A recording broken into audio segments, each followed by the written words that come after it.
Good evening. Today we will discuss a performance management module 1.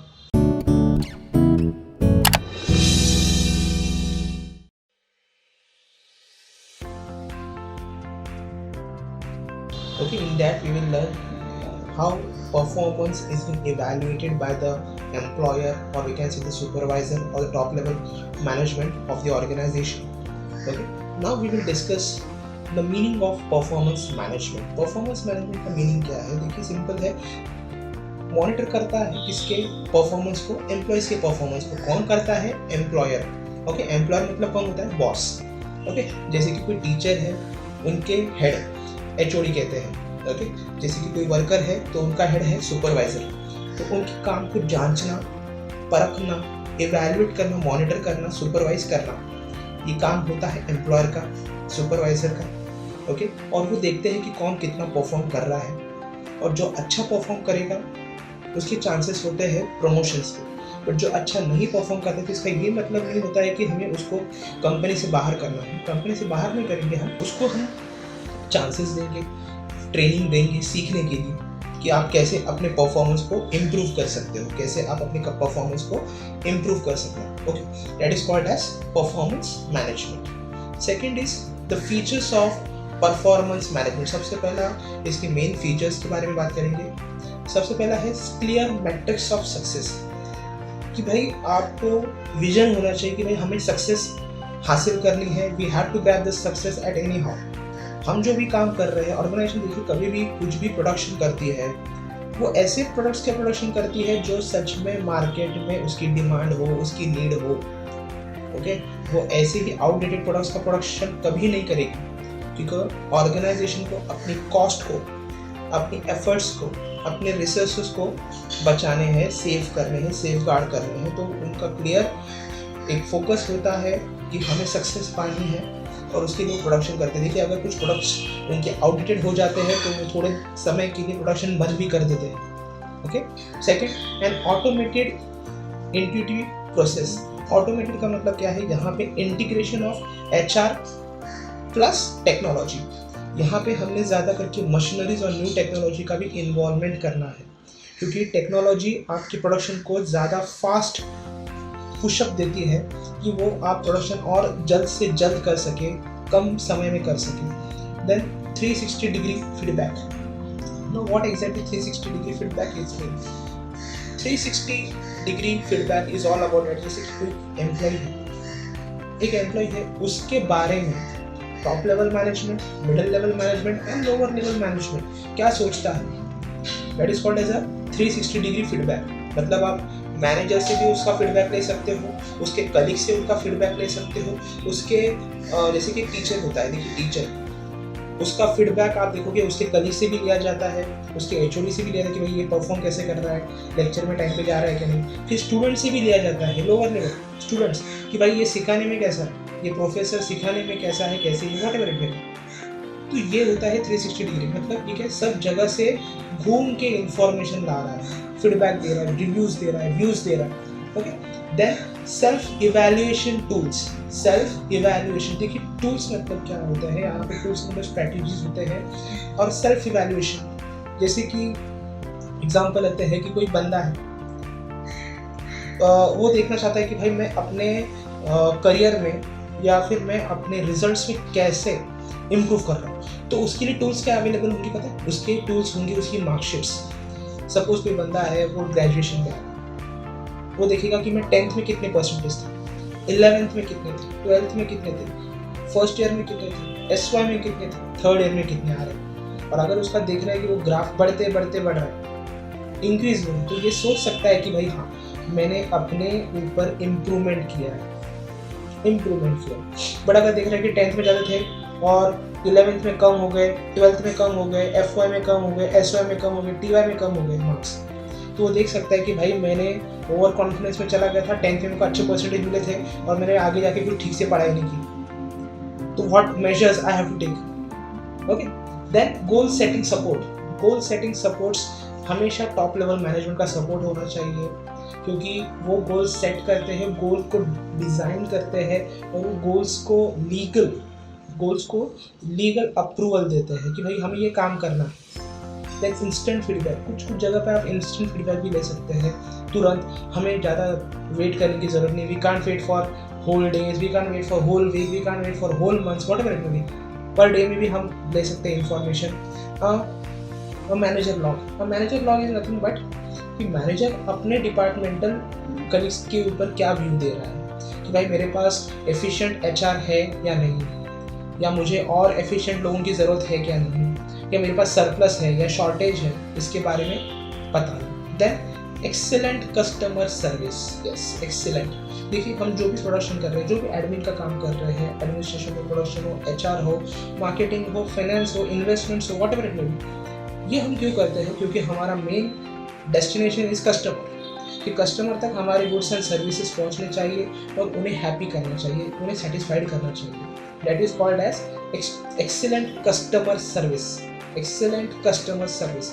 अगर वहाँ से अच्छा रिव्यू आ रहा है तो इसका यही मतलब है कि आपके सर्वाइवल के चांसेस बढ़ने वाले हैं, आपके सर्वाइवल के चांसेस बढ़ेंगे। That's it. ऑर्गेनाइजेशन आज देखिए बड़ी बड़ी कंपनीज हैं, टाटा, रिलायंस, आदित्य बिरला, बहुत बड़ी बड़ी कंपनीज हैं जो इंडिया में 50-60 साल से भी ज़्यादा बिजनेस कर रही हैं। वो क्यों कर रही हैं? क्योंकि कस्टमर सर्विस एक्सीलेंस है उनका, कस्टमर का फीडबैक, कस्टमर ट्रस्ट करते हैं उनके प्रोडक्ट्स पे, उनके सर्विसेज पे, और इसीलिए वो आज टिके हुए हैं, सर्वाइवल कर रहे हैं मार्केट में। Then next we will go ahead with the elements of performance management. अभी एलिमेंट्स क्या है इसके? तो सबसे पहला एलिमेंट है इसका planning and expectation settings. Planning क्या करना है? गोल्स की प्लानिंग करना है कि कब हमें ये काम स्टार्ट करना है, कब खत्म करना है। ओके। सेकेंड इज मॉनिटरिंग, कि काम टाइम पे हो रहा है क्या नहीं। जैसे कि कुछ प्रोडक्शन है, हमें जैसे कि एग्जांपल लेते हैं कि भाई 2 महीने का टाइम दिया था, हमें प्रोडक्शन करना है 100 यूनिट्स, तो हर महीने में हमें 50 यूनिट्स तो बनाना ही है एवरेज। तो हमें देखना है कि एंड ऑफ द मंथ हमने कितने प्रोडक्शन किया है। अगर हम कहते हैं कि हमने 60 बनाए हैं तो that is well and good, but अगर हम कहते हैं कि हमने 30 बनाए हैं तो यहाँ पे हमें करेक्टिव मेजर्स लेने पड़ेंगे। Yes. Then development and improvement. Development हम किस में कर सकते हैं? हमने प्रोडक्शन मेथड में कर सकते हैं, हमारे एम्प्लॉय के काम में कर सकते हैं, उन्हें ट्रेनिंग दे के कर सकते हैं। अगर किसी को एरर आ रहा है, काम करने में तकलीफ हो रही है, तो उन्हें ट्रेनिंग दे सकते हैं, काउंसलिंग कर सकते हैं, मॉनिटर कर सकते हैं, सुपरवाइज कर सकते हैं। देन पीरियोडिक रेटिंग, कुछ जगह पर वीकली रेटिंग्स होते हैं, मंथली होते हैं, क्वार्टरली होते हैं, हाफ ईयरली भी हो सकता है, ईयरली भी हो सकता है। Okay. Then rewards and compensation. देखिए कोई अच्छा काम कर रहा है तो यस रिवॉर्ड्स देने चाहिए। कॉम्पेंसेशन तब दिया जाता है जब कुछ नेगेटिव एडवर्स इफेक्ट एक्सीडेंट्स हो जाते हैं, तो बंदा अगर वो काम करने के लायक नहीं रहता है तो उससे हम कॉम्पेंसेट करते हैं कि भाई उसके किसी घर वाले को हम कंपनी में जॉब दें, उसका पैसा जितना भी कंपनी के पास आउटस्टैंडिंग पड़ा है उसे वो टाइम पे दिया जाए, ताकि उसकी फ्यूचर हमें सिक्योर करनी है, सेफ गार्ड करनी है। प्लानिंग एंड एक्सपेक्टेशन सेटिंग जो मैंने आपको बताया था। Then we go ahead with the next slide, that is objectives। अभी main objectives of performance management है यहाँ पर कि सबसे पहला सेटिंग एक्सपेक्टेशन, कि भाई ऑर्गेनाइजेशन क्या एक्सपेक्टेशन करती है। देखिए जैसे कि हमारे माँ बाप हमसे एक्सपेक्टेशन करते हैं कि भाई हमारे बच्चे फर्स्ट आ जाए, डिस्टिंक्शन लेकर आए, अरे भाई वो ज़रूरी है, क्योंकि उन्हें पता है कि मार्केट में क्या सिचुएशन चल रही है, हम क्या फेस कर रहे हैं, तो हमारे बच्चों को वो फेस नहीं करने पड़े। इसीलिए हमें वो हमेशा बोलते रहते हैं कि भाई ज़्यादा पढ़ो पढ़ो पढ़ो पढ़ो। इसलिए क्यों कहते हैं? क्योंकि उन्हें पता है कि मार्केट की क्या एक्सपेक्टेशंस है आने वाले टाइम में। तो that's why they are forcing us to study well. वैसे ही ऑर्गेनाइजेशन भी एम्प्लॉयज़ की एक्सपेक्टेशन रखती है कि भाई हमें ये काम कैसे भी करना है, टाइम पे करना है, आपको क्या रिसोर्सेज चाहिए हम आपको प्रोवाइड करेंगे, बट हमें वहाँ पर कुछ भी कह सकते हैं कि हमें कुछ भी इश्यूज़ या हमें कह सकते हैं एक्सक्यूज़ नहीं देनी है।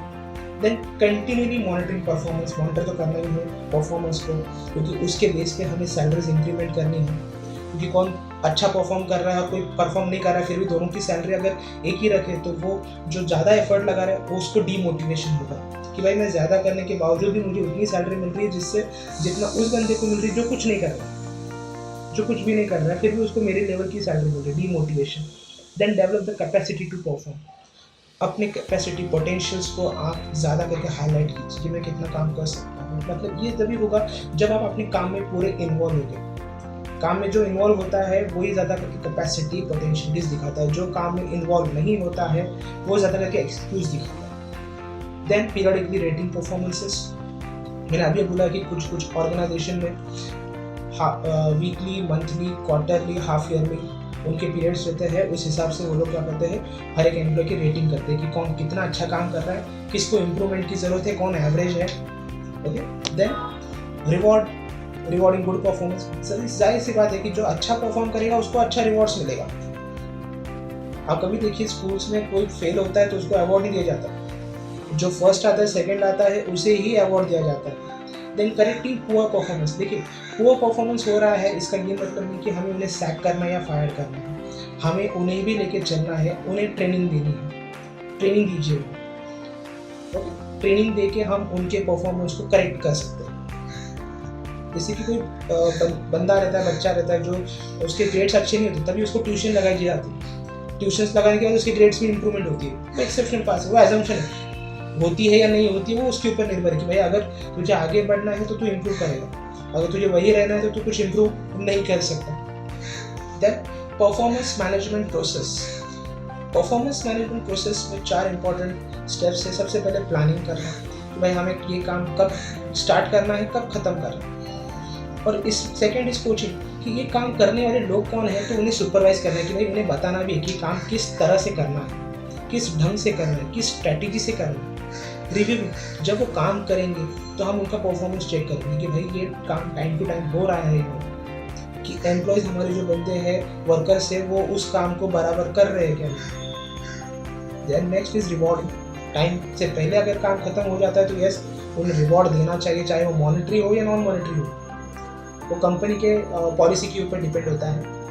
बट लोगों की एक्सपेक्टेशन ज़रूर ये होती है कि हमें मॉनेटरी बेनिफिट्स मिले, बट वो it's a part of our organisation policy.